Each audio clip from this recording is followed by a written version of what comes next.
हम छोटे थे तो एक रिश्तेदार के यहाँ गए थे। गर्मियों की छुट्टी में बच्चे जाते हैं ना अपने संबंधियों के यहाँ, 1 महीना की छुट्टी होती है तो वही घूमने का अवसर मिलता है, तो परिवार के सदस्य जन छूट दे देते हैं, बहन के यहाँ, मौसी के यहाँ, मामा के, ऐसे। तो बहन के यहाँ गए थे, तो बहन की जो पति की बहन होती है उसे नंद कहते हैं, वो उनके यहाँ ले गए थे। तो उनके यहाँ हम गए हुए थे तो एक कमरे में देखा एक नौजवान व्यक्ति पड़ा हुआ था, वो शायद उनकी ननंद के पति थे। तो उनको पता नहीं क्या लगा, भगवान की प्रेरणा, हम तो बच्चे ही थे, तो हमें बुलाया, ऐसे नजदीक गए तो रोने लगे। उनका बच्चा अब हमारी कोई बात नहीं सुनता, तो हमें मन में है आपसे बता दें। तो शायद हमें भगवान उदाहरण देना चाहते होंगे, इसीलिए सुनवाया होगा, नहीं तो हम बच्चा थे, उनका कोई सपोर्ट तो कर ही नहीं सकते थे।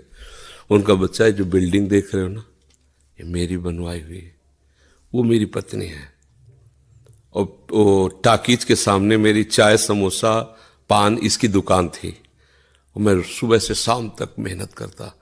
तो यही पत्नी हमारे मोजे जूते उतार करके हमें प्यार करती थी। हमारे शरीर में लकवा मार गया, अब मैं उठ नहीं सकते। बोले 2 रोटी से ज़्यादा भोजन नहीं देती, और कहती ज़्यादा देंगे तो बार बार शौच करोगे, हमें फेंकना पड़ेगा। बोले हमको मारती भी है, हमसे बात नहीं करती, चिल्लाते रहते हैं, हमारे सामने वो दूसरे पुरुष को बुलाती, बात करती ऐसा। बोले किससे कहूँ, अगर कहूँ तो ये मारेगी आकर के, कहना नहीं।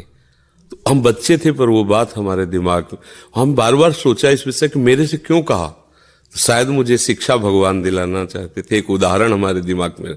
देखो ये वो बता रहा है कि जब मैं कमा के आता था तो मेरे जूते मुझे उतारती थी, मुझे प्रेम करती थी। आज वही पत्नी है, मेरा ही सब वैभव है, मुझे रोटी भर पेट नहीं, क्योंकि लकवा मार गया, शरीर बेकार हो गया, अब वो पड़ा ऐसे। अब उस व्यक्ति का कौन मित्र होगा, कोई प्यार से बात, तभी तो हम बच्चे थे, हमें बुलाया, कोई प्यार से बात नहीं कर सकता। वही व्यक्ति है जिसने अपने जीवन को सजाने की चेष्टा की। लेकिन एक मित्र है जिसको वो नहीं जानता था, इसीलिए अगर उस मित्र को जानता होता तो उसको रोना नहीं बनता, वो केवल उसी से बात करता और जीवन बदल जाता। वो